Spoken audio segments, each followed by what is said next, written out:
21대 대통령 선거가 끝난 지 좀 꽤 지났습니다. 선거 결과가 나온 걸 봤을 때 많이들 뭐 이렇게 막 기쁘다 이렇게 말하기보다는 걱정도 많았죠. 그 걱정을 보여주는 그림 중에 하나가 한반도 지도입니다. 그리고 그 지도를 두 색깔로 칠해놨습니다. 어느 정도 지지도가 어느 곳에서 나왔는지를 보여주기 위해서. 그리고 이 지도를 보는 순간 사람들이 야, 태극기를 너무 닮았다. 예. 물론 구체적으로 들어가면요 아주 다릅니다, 그림은. 근데 평균적으로 그 컴퓨터의 도움을 받아서 색을 칠해봤더니 저런 그림이 나온 거죠. 보통 우리나라에서 빨강은 보수를 말합니다. 또 파랑은 진보를 말합니다. 근데 여러분, 한국 사회에 진보가 있을까요? 진보라고 말은 되고 있지만 그들이 유럽이 말하는 또는 그 지구촌에서 말하는 진보와 같은 색깔이라고 할 수 있을까요? 그렇지 않답니다. 그러니까 우리의 진보는 서양의 보수 정도, 우리의 보수는 서양의 극우 정도, 이렇게 본답니다. 그러니까 극우와 보수가 실제 저렇게 표현된 거 아니냐 하는 평론가들의 말들이 있고요. 진보는 없진 않지만 거의 뭐 없는 거나 비슷하다 하는 게 우리의 현실이라는 거죠. 교회를 다니는 입장에서 어떤 분은 극우에, 어떤 분은 보수에, 어떤 분은 진보에 속했다고 생각할 수 있을 겁니다. 근데 여러분, 교회가 극우, 교회가 보수, 교회가 진보일 수 있을까요? 그런 사람들이 많이 모이고 그런 성격을 보일 수 있습니다. 근데 교회는 어차피 한 색깔이 아닙니다. 다양한 색깔이 모일 수밖에 없고, 그래서 다양한 의견들이 존재하는 거죠. 만약 교회가 극우를 선택한다면, 만약 교회가 보수를 선택한다면, 만약 교회가 진보를 선택한다면 사실은 큰 실수하는 겁니다. 실제 교회는 어느 주의를 선택하지 않습니다. 어느 지역을 선택하지 않습니다. 어떤 그룹을 선택하지 않습니다. 그래서 우리나라의 형편에서 봤을 때 교회는요, 결국은 제4의 길을 가야 하는 곳입니다. 그러니까 제4의 길은 사회를 먼저 인정하고 우리의 위치를 정하려고 하니까 제4죠. 실제는 제1의 길을 가야 되는 거죠. 한국 사회 입장에서 제4의 길 뭘까요? 극우, 보수, 진보를 다 섞어 놓은 걸까요? 그렇지 않습니다.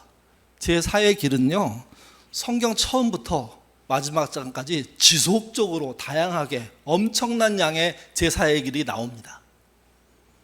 성경을 읽고 앞에서 우리 집사님 기도할 때 정보를 확인한다고 말씀하셨는데 그게 지난주 얘기였잖아요. 그 정보의 내용들이 사실은 뭘 말하고 싶은 거냐면 하나님이 말씀하시는 길에 대한 겁니다. 그건 극우도 보수도 진보도 아닌, 그걸 모두를 포함하면서도 그것을 넘어서는, 그리고 하나님의 뜻이 드러나는 그런 길을 말하는 겁니다. 교회가 가야 될 제4의 길은 선악과를 먹고 타락할 때부터 등장합니다. 아담과 하와가 선악과를 먹고 두려움에 떨고 있었습니다. 서로 핑계대고 있었습니다. 그때 아담과 하와를 당장 처벌하지 않고 하나님은요, 그들의 수치를 가려주기 위해서 가죽옷을 지어 입히시죠. 가죽옷을 지었다는 이야기는 동물이 희생됐다는 겁니다. 생명체를 희생시켜서 사람의 수치를 가려주십니다. 그리고 또 한 가지는 주도적으로 언약을 발표하십니다. 그게 창세기 3장 15절인데요. 이걸 원시복음, 원복음이라고 얘기합니다. 뒤로 갈수록 복음은 발전하고 확장되고 내용이 많아지는데 처음 복음은 이랬습니다. 창세기 3장 15절 같이 읽겠습니다. 내가 너로 여자와 원수가 되게 하고 내 후손도 여자의 후손과 원수가 되게 하리니 여자의 후손은 내 머리를 상하게 할 것이요 너는 그의 팔꿈치를 상하게 할 것이니라 하시고, 언약의 내용은 여자의 후손이 유혹한 뱀을 처벌하겠다는 겁니다. 물론 그 일을 통해서 여자의 후손도 상처를 입지만 뱀은 이렇게 상처를 입는 게 아니고 머리가 박살이 나는 겁니다. 그래서 그 존재 자체가 완전히 공중분해되는 그런 일들이 벌어진다는 약속이 첫 번째 하나님이 하신 언약이고 그게 제4의 길의 출발입니다. 제4의 길은 그 이후에 아주 다양하게 많은 양의 내용이 있습니다. 창세기 4장에 가면 가인이 동생 아벨을 죽이죠. 이때도 제4의 길이 등장하는데 아담과 하와 사이의 셋째, 셋이 그 사의 길을 갖게 됩니다. 7장으로 가면 홍수 시판이 일어납니다. 이때도 하나님이 제4의 길을 여시는데 그게 노아가 120년 동안 만들었던 방주입니다. 방주를 탄 노아의 식구들은 새로운 인류의 시조가 되죠. 제4의 길을 연 사람들입니다. 창세기 11장에 가면 바벨이 등장합니다. 그들은 언어가 통하고 건축 기술이 발달하고 그다음에 재력이 있고 그런 모든 것을 연결해 가지고 하나님 위치까지 올라가게 하는 성을 쌓기 시작하죠. 하나님은 그때 제4의 길을 여십니다. 그게 언어의 혼란입니다. 소통하지 못하도록, 특별히 하나님을 대항하는 일에 소통을 하지 않도록 하나님이 그런 길을 여신 겁니다. 그리고 11장으로 가면 후반부에 아브람이라는 사람이 등장합니다. 아브람은 뒤에 가면 아브라함이 되죠. 아브람은 어떻게 알려진 분이냐면 고향, 옛날 성경은 본토라고 얘기했는데 친척 아비집을 떠나서 팔레스타인, 가나안으로 온 사람입니다. 그 이주의 여정의 핵심이 하나님의 인도함이었습니다. 그가 가나안에 들어왔을 때 하나님이 약속해 주시죠. 이때도 언약, 우리가 갖게 되는 그 언약 제4의 길이 또 등장합니다. 아주 구체적으로 창세기 12장 1, 3절 말씀 같이 읽겠습니다. 여호와께서 아브라함에게 이르시되 너는 아비의 집을 떠나 내가 내게 보여줄 땅으로 가라. 내가 너로 큰 민족을 이루고 내게 복을 주어 내 이름을 창대하게 하리니 너는 복이 될지라. 너를 축복하는 자에게는 내가 복을 내리고 너를 저주하는 자에게는 내가 저주하리니 땅의 모든 족속이 너로 말미암아 복을 얻을 것이니라 하신지라. 하나님은 당신의 백성인 신자들이 극우나 보수나 진보로 나눠지는 것을 원치 않으십니다. 네 번째 길을 가라고 하시는 겁니다. 그 길을 금방 읽은 본문에서는요, 너는 아브라함을 이름으로 말을 하죠. 근데 이 아브라함은 이 본문에서 쓰일 때 아브라함인 동시에 하나님을 믿는 모든 사람을 대표하는 존재입니다. 그러니까 우리를 향한 말이기도 하는 거죠.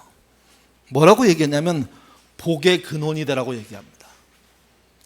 요즘은 복이 되라고 써 있고요, 옛날에는 근원이 되라고 번역을 했습니다. 근원이 뭐냐면 그곳으로부터 복이 흘러서 세상을 주변을 덮는 겁니다. 그게 제4의 길이었던 거죠. 또 땅의 모든 족속이 너로 말미암아 복을 얻을 것이라. 결국 그렇게 될 거라는 겁니다. 그런 여정에 쓰임받는 존재, 그가 아브라함이라는 겁니다. 이게. 제4의 길은 한 개인을 향한 길인 것 같지만 사실은 그를 통해서 인류가 복을 받는 길입니다. 그 길을 열어주시겠다고 하나님이 아브라함을 불러서 그 이야기를 하고 있는 겁니다. 15장으로 가면 하나님은 아브라함에게 기울어진 언약을 하십니다. 우리 요즘 우리 사회를 기울어진 운동장 얘기하지 않습니까? 그때 기울어진 운동장은 강자가 유리한 운동장, 약자가 불리한 운동장, 뭐 그런 거잖아요. 근데 하나님도 기울어진 언약을 맺으십니다. 먼저 3년 된 암소 한 마리, 3년 된 암염소 한 마리, 3년 된 수양 한 마리, 산비둘기와 집비둘기 새끼 한 마리씩 5마리의 짐승을 잡아다가 죽입니다. 그리고 그 중에 3년 된 암소, 암염소 그리고 순양은 반으로 쪼갭니다. 그리고 새끼인 산비둘기와 집비둘기는 쪼개지 않고 죽인 채로 그곳에 놓습니다. 당시의 언약은 그렇게 제물이 되는 짐승을 잡아서 반 쪼개가지고 길을 만들어 놓고 양쪽으로 벌려놓고 그곳에 언약을 하는, 약속을 하는 당사자들이 지나가는 겁니다. 언약을 어기면 어떻게 된다는 의미일까요? 이 짐승처럼 반이 쪼개질 거라고 얘기하는 겁니다. 하나님은 그 언약을 아브라함과 맺고 싶으셨고 맺겠다고 말씀하셨고 아브라함을 초대했습니다. 짐승을 준비됐고 그리고 반으로 쪼개서 나눠져 있습니다. 그리고 이제 아브라함과 하나님이 지나가면 언약이 성립되고요. 세상의 계약은 어떻게 성립되냐면 약자만 지나가는 경우도 많습니다. 근데 하나님은 반대로 하십니다. 17절 말씀 같이 읽겠습니다. 해가 져서 어두울 때 연기 나는 화로가 보이며 타는 횃불이 쪼갠 고기 사이로 지는, 하나님 혼자 지나가십니다. 하나님께 분리하도록 기울어진 언약입니다. 하나님이 다른 세상의 존재들과 다른 이유가 여기 있습니다. 세상의 힘센 존재들, 신이라고 말하는 존재들은 항상 약자, 사람에게 불리한 약속, 불리한 명령, 불리한 법칙들을 정합니다.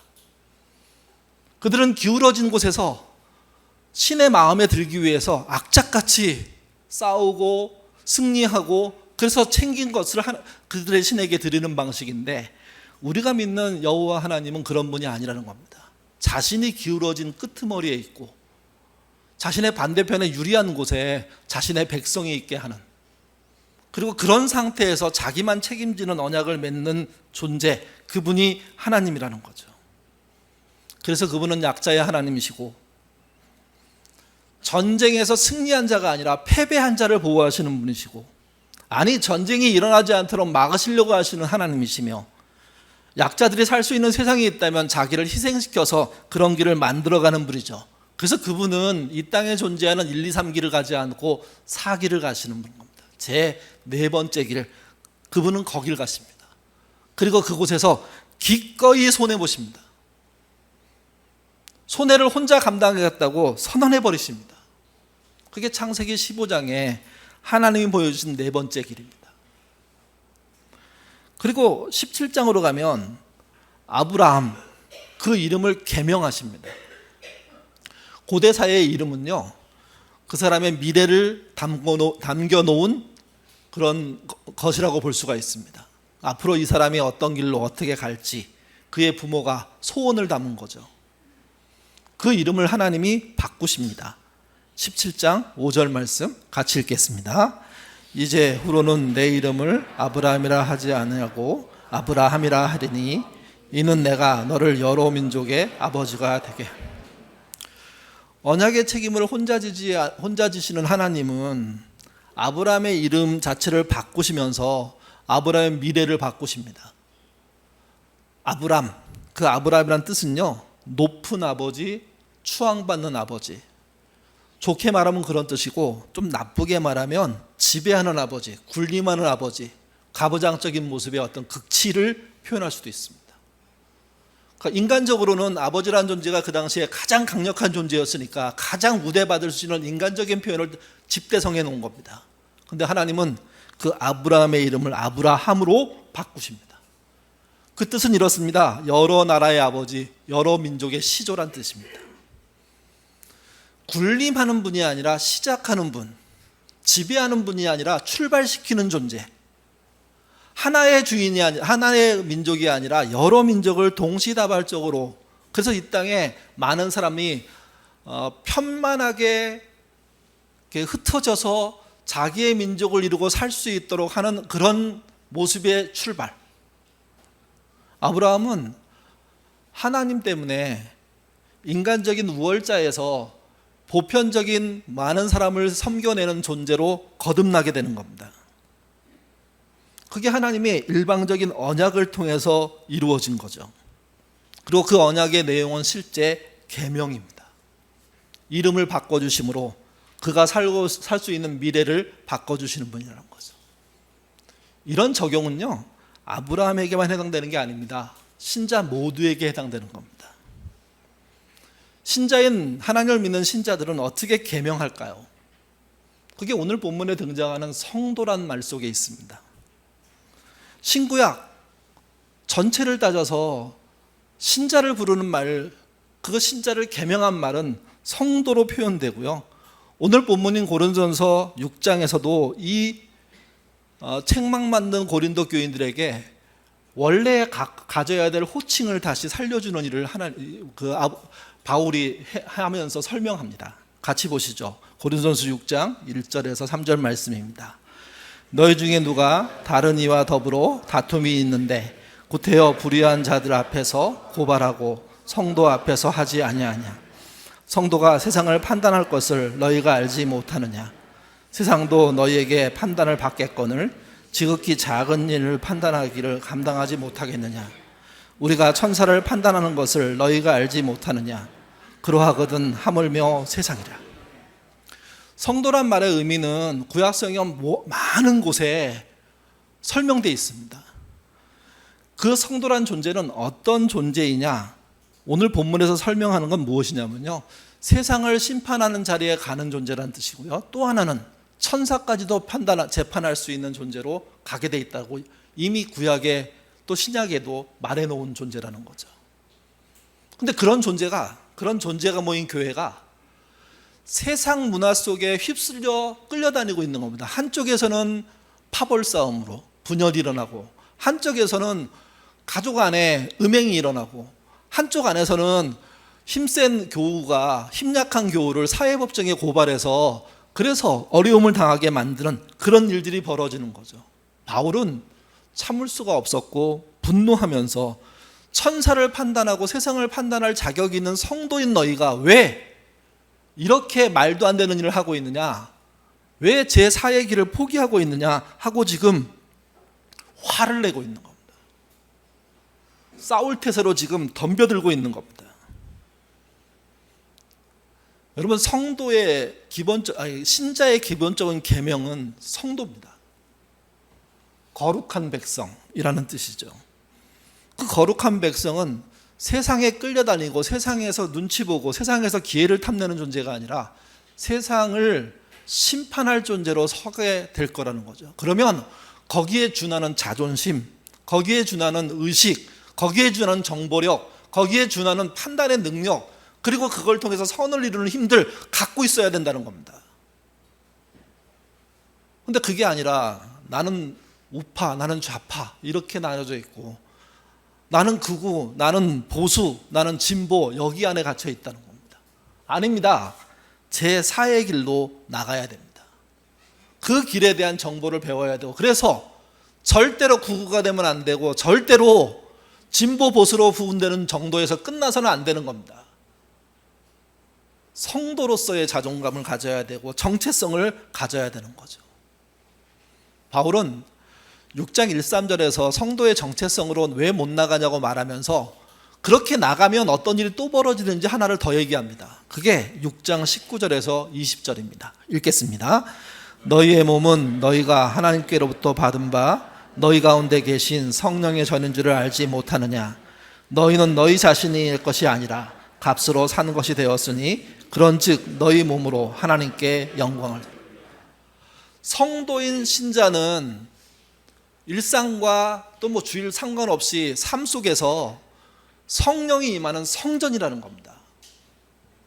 예루살렘 성전만 성전이라고 생각했던 사람들 입장에서 너희가 성전이고 너희에게 성령이 임하는 거야. 그리고 너희의 중심에 하나님 보좌가 만들어지는 것이고 하나님의 너희의 자리에 좌정하셔서 너를 다스리며 너가 복의 근원이 돼서 그 주변에 복이 넘쳐 흐르며 하나님의 뜻이 드러나게 하는 그런 성전의 역할로 부르신 거야. 그렇게 계명되는 거고 그렇게 발전하는 거고 그렇게 커지는 거야. 왜 그 길로 가지 않고 세상 사람들을 의지하고 세상에서 인정받으려고 악착같이 살고 있어? 하고 지금 지적하는 겁니다. 크리스토퍼 와킨이라는 사람이 이 부분을 이렇게 얘기했습니다. 언약은 하나님을 그 백성과 결합해주고 그 백성이 결속되게 하는 접착제다. 접착제가 뭡니까? 다른 것을 붙여내는 거 아닙니까? 떨어지지 않도록 유지하는 거 아닙니까? 언약이 그렇게 하는 겁니다.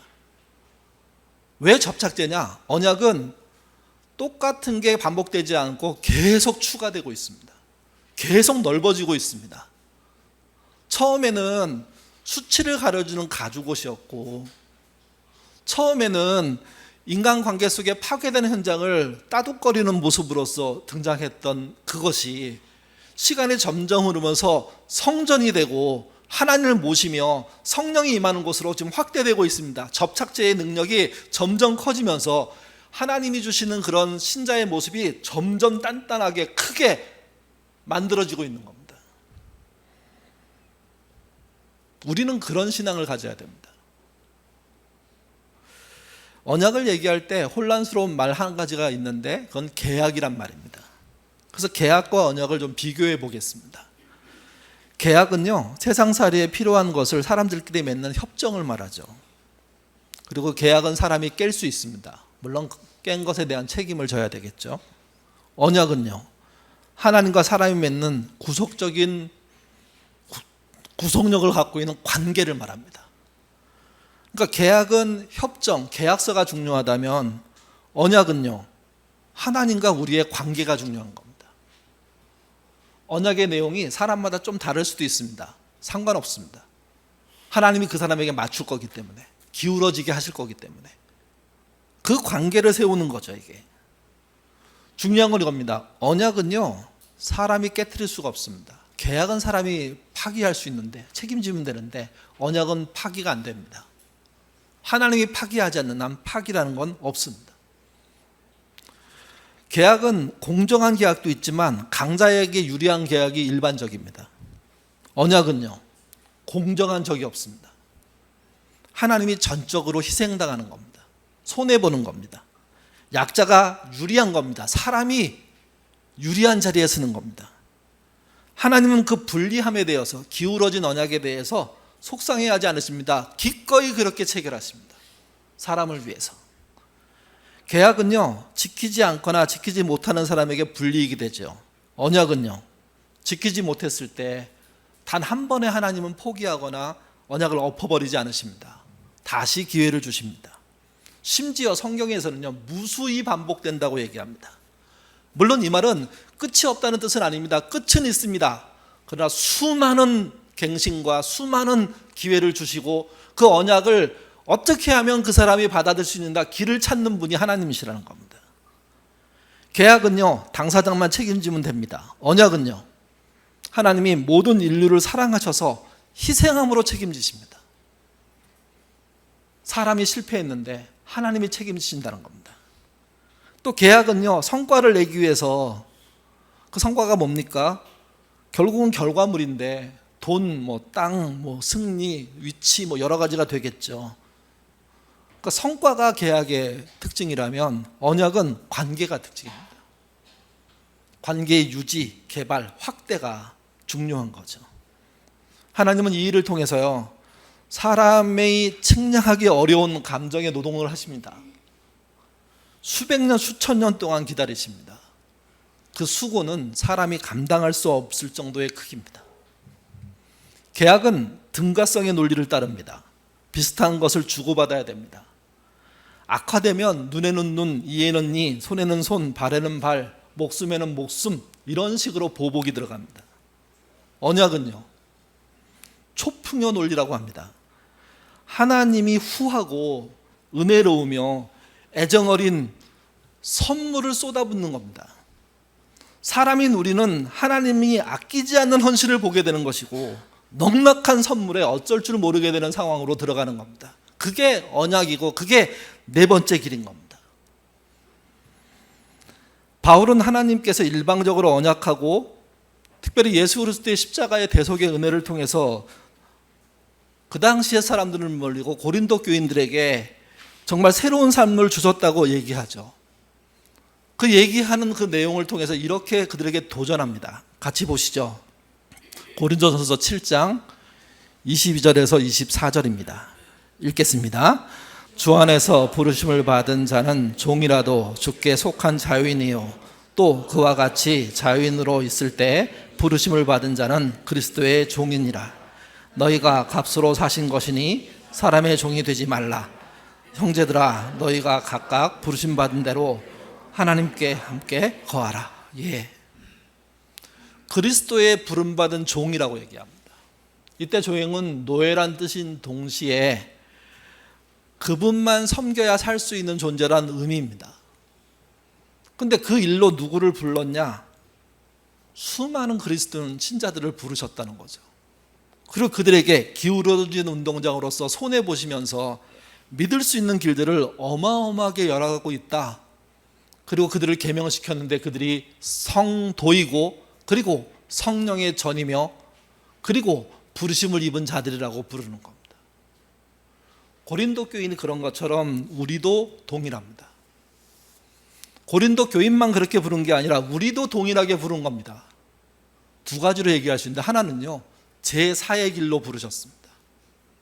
이 땅에 세 가지의 길로 부르신 게 아닙니다.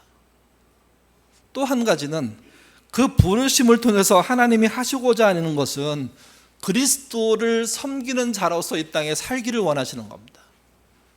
그 길로 우리가 가야 합니다. 극우가 아니라, 보수가 아니라, 진보가 아니라, 그 안에 있는 필요한 것들을 쓰긴 하지만 우리는 그것으로 평가될 존재가 아니라는 겁니다.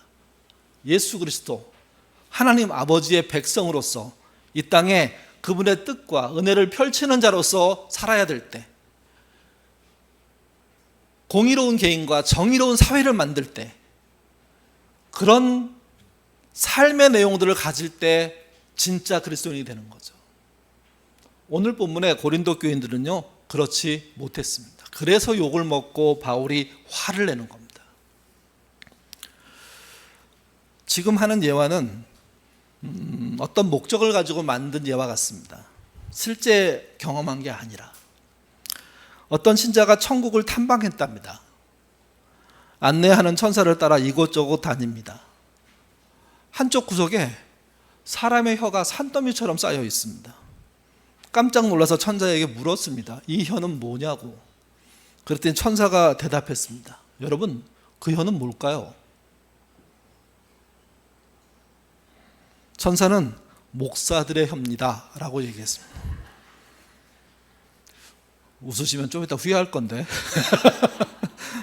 제가 목사인데 그래도 저한테 유리한 거 하나 할 것 같지 않으세요? 성도들에게 듣기 좋은 말 한 거라는 거죠. 물론 듣기 좋은 말이 다 좋은 말은 아닙니다. 하나님 입장에서는 듣기 좋은 말 중에는 그래도 제대로 된 말이 좀 있어서 목사를 다 지옥 안 보내고 혀만 보낸 겁니다. 혀만. 참 슬픈 일입니다. 누가 그런다며요. 천국 가면 놀라는 일이 있는데 올 사람이 안 오고 안 올 사람이 와 있다고. 그래서 들어가기 싫다고. 이건 진짜 웃어야 될 일인데 아무도 안 웃어요. 두근거리는 마음으로 이제 다른 곳을 또 봅니다. 근데 반대편에 이번에는 귀만 수북하게 쌓여 있습니다. 놀라서 또 물었습니다. 이게 뭡니까? 뭘까요? 우리 권사님이 듣기만 한다고 딱 얘기하시는데, 성도들의 귀만 천국에 왔답니다.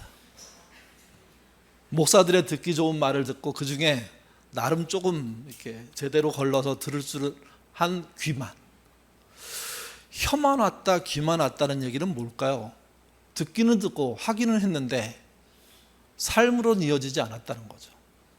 정보를 접하기는 했고, 그리고 대화 정도는 했는데, 나누기는 했는데, 그게 삶으로 내 것이 되어서 건져 올리는 삶을 살지는 않았다는 겁니다. 고린도 교인들이 그렇습니다. 지금 바울이 전한 복음을 통해서 예수 그리스도를 만났고, 그래서 교회가 시작됐고, 그래서 그 당시에 잘 사는 사람들, 높은 사람들, 사회적으로 출세하는 사람들이 종들과 함께, 노예들과 함께, 정말 어렵게 사는 가난한 사람들과 함께 공동체를 꾸려서 평상시에는 몇 집에 흩어져서 한 10여 명씩 모이다가 한 달에 한두 번 정도는, 또는 두 달에 한두 번 정도는 50여 명이 한 곳에 큰 집에 모여서 서로 식구임을 확인하고 있는데, 그들이 세 패, 네 패로 나눠서 싸우고 있고, 그들이 정말 말로 담을 수 없는 음행을 해가고 있고, 그들이 교회 안의 강자가 교회 안의 약자를 교회에서 문제를 해결하려고 하면 다 화해시키니까 사회로 들고 나가가지고 개망신 주고 하는 그런 교회라는 거죠. 이게. 그러니 거기는 혀가 갈 수 있을까요? 귀라도 갈 수 있을까요?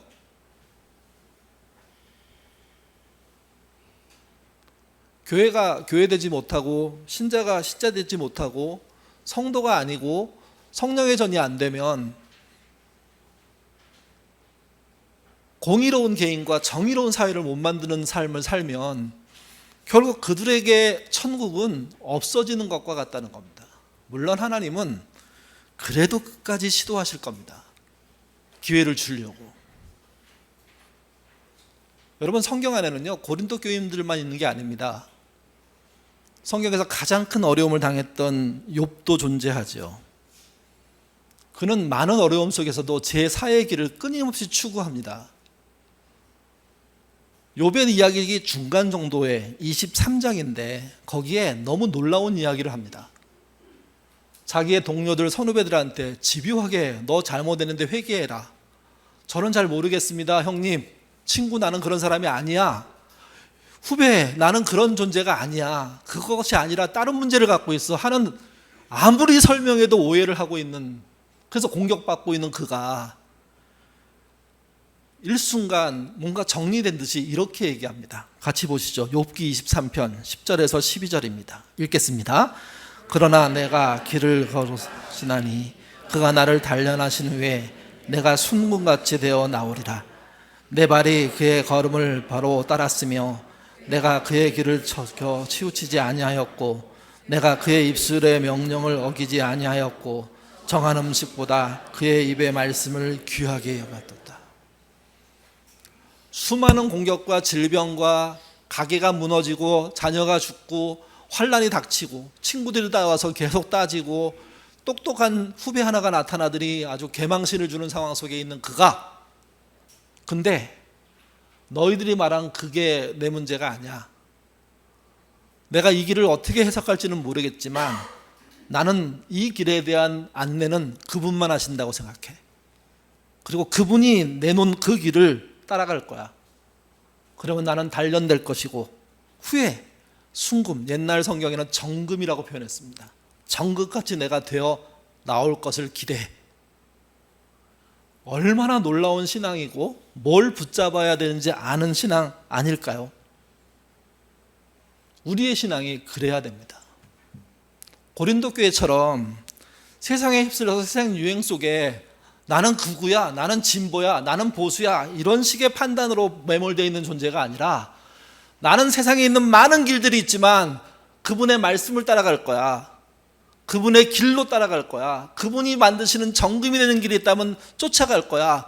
본토 친척 아비의 집을 떠나라고 하면 떠날 수도 있어 하는 그런 노력과 수고와 방향과 애씀과 그리고 해야 될 일들에 대한 그런 내용들이 있는 존재가 되어야 되는 거죠.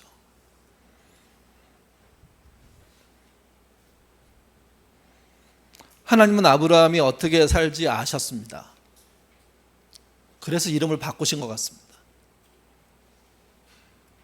아버지로서 군림하는 존재가 되지 못하도록 오히려 여러 민족의 시조가 되도록 계명시켜버리신 거죠. 거기에 아브라함은 순종했고 그래서 그런 사람이 되기 위해서 애썼던 겁니다. 그래서 아브라함이 제4의 길을 가게 됐고 결국은 열방의 아비, 여러 민족의 아비가 되는 그런 역할을 감당하게 된 겁니다. 아브라함은 실패함으로 등장했던 사람입니다. 근데 점점 좋아졌습니다. 그리고 자기 인생을 떠날 때는 자기의 실수를 만회해 놓고 떠나는 사람으로서 성경은 기록합니다. 그리고 하나님은 인정하십니다. 믿음의 조상이라고. 믿음은 이 사람처럼 해야 되는 거라고. 우리도 제4의 길을 쫓아가서 성도다운 모습으로서 성전된 존재로서 이 땅에 공평과 정의를 만드는 신앙인으로서 남겨져야 됩니다. 그런 길 가기 위해서는 고린도 교회가 가고 있는 그 어거지 모습을 극복해내야 됩니다. 나의 성공 하나만을 위해서 살아가는 존재가 아니라 더불어 함께 살아가는 세상을 꿈꾸고 약자를 이기고 나보다 센 자를 넘어뜨리기 위해서 수단 방법 가리지 않은 삶을 사는 존재가 아니라 내가 오히려 손해보고 약자를 보호하며 하나님이 내게 기울어진 언약을 주신 것처럼 나도 다른 사람에게 기울어진 언약을 베풀 수 있는 사람으로서 사는 존재가 돼야 되는 거죠. 신자가 제4의 길을 못 찾아내고 세상이 만든 제3의 길 안에 헤매고 있다면 그분의 결과는 그리 좋을 방법이 없습니다. 지난주에 말씀드린 것처럼 하나님이 주신 정보에 민감하고 그 정보를 취합해서 그 정보가 만들어주는 길을 따라가시기를 바랍니다. 그리고 그 길을 통해서 만들어진 결과를 하나님께 올려드리는, 하나님은 분명 말씀하실 겁니다. 내용의 빈약함과 성과의 적음에도 불구하고 잘했다고, 그리고 더 기울어진 운동장을 소개해 주실 겁니다. 하나님이 기울어진 그 끝판에 가장 골탕 먹고 있는 모습을 보여주시면서 네가 할 수 있고 네가 해낸다면 나는 견디겠다는 걸 보여주고, 우리는 그 모습 때문에 다른 사람에게 내게 불리한 기울어진 운동장을 만들어주고, 그리고 그 기울어진 운동장 속에서 그 사람이 잘할 때 오히려 응원하는 존재로서 나아지고 거듭나고 새롭게 되고 사회를 바꾸는 그런 존재가 되도록 커갈 것입니다. 그런 하나님을 믿는 것이고, 그런 하나님 때문에 그런 사람이 되는 제4길에 서서 그 길을 걸어가는 저와 여러분 예인교회 되시길 주님의 이름으로 부탁드립니다. 기도하겠습니다. 신자는 성도의 길을 가야 합니다. 거룩한 백성, 세상에서 승리하고 돈 많이 벌고 좀 큰게 보이는 위세등등한 그런 존재가 아니라 작고 초라하더라도 주님의 정보를 쫓아가는, 그래서 세상 사람들이 가지 않는 네 번째 길을 걸어가게 되는 그런 존재가 되어야 됩니다. 예인의 모든 식구들이 그런 네 번째 길에 대한 관심을 갖고 그 길에 가는 정보들을 찾고 그것을 붙잡고 가는 신자 되도록 인도하여 주옵소서. 하나님은 세상의 계약이 아니라 끊임없이 언약을 주셨습니다. 그리고 그 언약에는 철저하게 당신에게 불리한 언약이었습니다. 사람에게 유리한 언약이었습니다.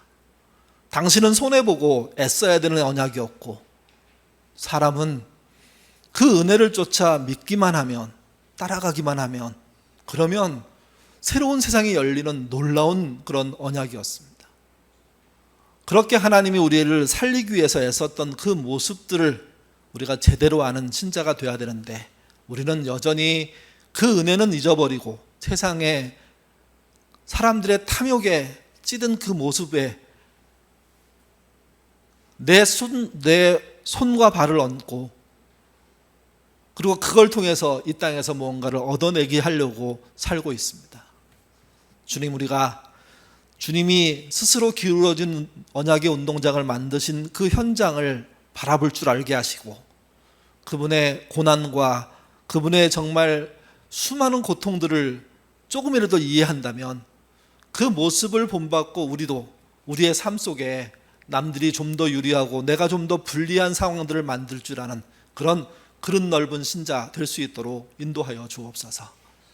또한 기도합니다. 한국 사회가 바뀌려면 지금의 상황들이 바뀌어야 됩니다. 지금의 유리함만 생각하지 않게 하시고 우리가 받은 은혜를 생각할 줄 아는 신자 되도록 인도하여 주옵소서. 하나님의 풍요로움이 이 땅을 덮기를 원한다면 그분의 풍요가 나를 통해서 전달되는 그런 은혜를 생각하기를 원합니다. 복의 근원이었던 아브라함처럼 우리도 다른 사람에게 복을 전달하는 통로가 되는 은혜 있도록 인도하여 주옵소서. 마지막으로 기도합니다. 예인교회가 교회를 키우기 위한 교회가 아니라 제4의 길을 함께 모색하는 교회 되기를 원합니다. 개인이, 아둘람이 잘 되는 것도 중요하겠지만 예인교회가 건강하게 존재하는 것도 중요합니다. 넓은 마음으로, 더 큰 마음으로 교회 전체를 생각하는 마음도 커질 수 있도록 인도하여 주옵소서. 이번 한 주 또한 무덥고 어려울 겁니다. 그러면서도 선교 여행을 준비합니다. 하나님, 우리가 연약한 중에도 주의 복음을 들고 외국에 나가겠다는 생각을 했습니다. 그것이 자랑이나 위세가 아니라 섬김이 제4의 길이, 그래서 그곳에 조금이라도 복음이 더 심겨지는 은혜의 기회가 될 수 있도록 이끌어 주시고 20명의 식구 모두 건강하게 무사히 잘 다녀오도록 인도하여 주옵소서. 감사하며 예수님 이름으로 기도드립니다. 아멘.